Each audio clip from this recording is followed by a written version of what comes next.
Cinéma Le Bretagne, demandez le programme.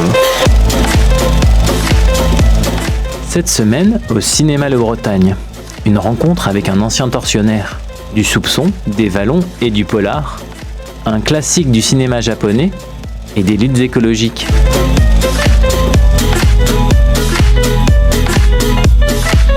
Tout d'abord, Rembrandt avec Camille Cotin et Romain Duris, un film entre drame conjugal et thriller politique. Claire et Yves, deux physiciens, travaillent dans le nucléaire depuis toujours. Lors d'une visite à la National Gallery, Claire va être bouleversée par 3 toiles de Rembrandt. Ensuite, Nino, un premier long métrage de Pauline Loquès. Dans 3 jours, Nino devra affronter une grande épreuve.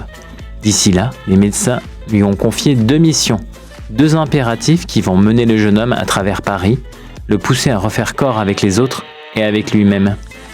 Direction l'Iran avec un simple accident de Jafar Panahi. Un homme croise par hasard celui qu'il croit être son ancien tortionnaire. Mais face à ce père de famille qui nie farouchement avoir été son bourreau, le doute s'installe. Dans le cadre du festival Soupçons dans les Vallons, sur le thème du polar, organisé par le réseau des bibliothèques des Vallons, nous vous proposons de redécouvrir le thriller La Nuit du 12 et le film d'animation Nina et le secret du hérisson. Le Bretagne vous propose également cette semaine 2 comédies. Tout d'abord, Le Million avec Christian Clavier et Ryan Bensetti, où un employé va devoir discrètement restituer le million qu'il a dérobé à son employeur suite à un léger malentendu. Également, Classe moyenne, une comédie grinçante sur fond de lutte des classes avec Laure Calamy, Laurent Lafitte, Élodie Bouchez et Ramsey Media.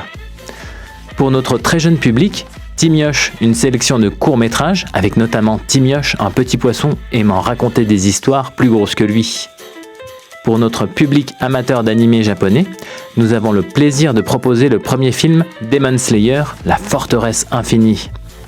Restons au pays du soleil levant avec la séance Ciné-Club de ce mois-ci qui sera dédiée au classique de 1967, La femme du docteur Anaoka de Yasuzo Mazumura.